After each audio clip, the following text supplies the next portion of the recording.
শুধু বঙ্গবন্ধুর ভাস্কর্য নয়, সারা দেশের সব ভাস্কর্য সরিয়ে নেওয়ার দাবি জানিয়েছেন হেফাজতে ইসলামের যুগ্ম মহাসচিব মামুনুল হক। তিনি বলেন, বঙ্গবন্ধুর প্রতি তার যথেষ্ট শ্রদ্ধাবোধ রয়েছে, কিন্তু একটি মহল ষড়যন্ত্র করে তাকে সরকারের মুখোমুখি দাঁড় করানোর চেষ্টা চালাচ্ছে। এদিকে বঙ্গবন্ধুর ভাস্কর্য স্থাপনের বিরোধিতাকারী মামুনুল হককে যেখানে পাওয়া যাবে সেখানেই প্রতিহত করা হবে বলে ঘোষণা দিয়েছে যুবলীগ ও স্বেচ্ছাসেবক লীগ। ইশতিয়াক ইমনের প্রতিবেদন।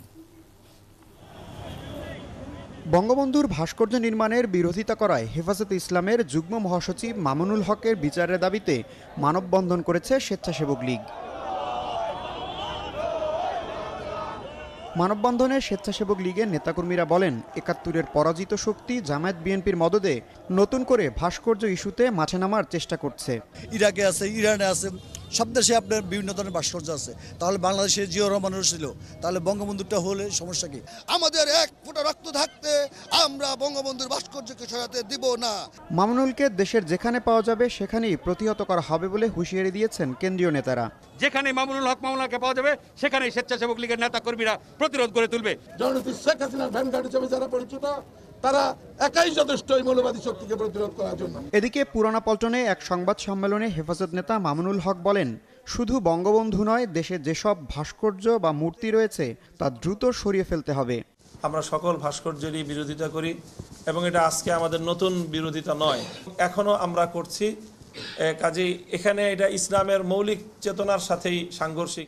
বঙ্গবন্ধু শেখ মুজিবুর রহমানকে একজন মুসলিম নেতা হিসেবে উল্লেখ করে তিনি বলেন, জাতির জনকের প্রতি তার অশেষ শ্রদ্ধা রয়েছে। একটি মহল ষড়যন্ত্রমূলকভাবে আমি ব্যক্তি মামুনুল হককে সরকারের মুখোমুখি দাঁড় করিয়ে দেওয়ার পায়তারা চালাচ্ছে, আর এজন্য জামাত শিবিরের রাজনৈতিক এজেন্ডা বাস্তবায়নের অমূলক ও কল্পিত অভিযোগ আমার উপর চাপিয়ে দেওয়ার চেষ্টা করছে। বঙ্গবন্ধু শেখ মুজিবুর রহমানকে একজন মরহুম মুসলিম নেতা হিসাবে পরিপূর্ণ শ্রদ্ধা আমি করি। এদিকে সচিবালয়ে ধর্ম প্রতিমন্ত্রী ফরিদুল হক খান বলেছেন, বঙ্গবন্ধুর ভাস্কর্য নির্মাণে যারা বিরোধিতা করছে তারা না বুঝেই একটি অবস্থান নিয়েছেন। তিনি বলেন, মূর্তি আর ভাস্কর্য এক নয়। সরকারের কঠোর অবস্থানের কারণে দেশে সাম্প্রদায়িক সম্প্রীতি বজায় আছে বলেও মন্তব্য করেন নতুন ধর্ম প্রতিমন্ত্রী। তো বাংলাদেশে এটা আজকে যারা এটা নিয়ে আলোচনা করছে তাদেরকেও চিন্তা করতে হবে যে মূর্তি আর ভাস্কর এক নয়।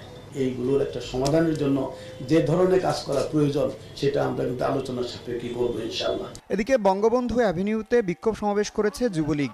সেখানে যুবলীগ নেতারা বলেন, বঙ্গবন্ধুর ভাস্কর্যকে নিয়ে যারা নতুন নাটক করছে তাদেরকে প্রতিহত করা হবে। সেই ষড়যন্ত্রকারী মৌলবাদীর গোষ্ঠীকে এই বাংলার মাটিতে আমরা কবর রচনা করবো ইনশাআল্লাহ।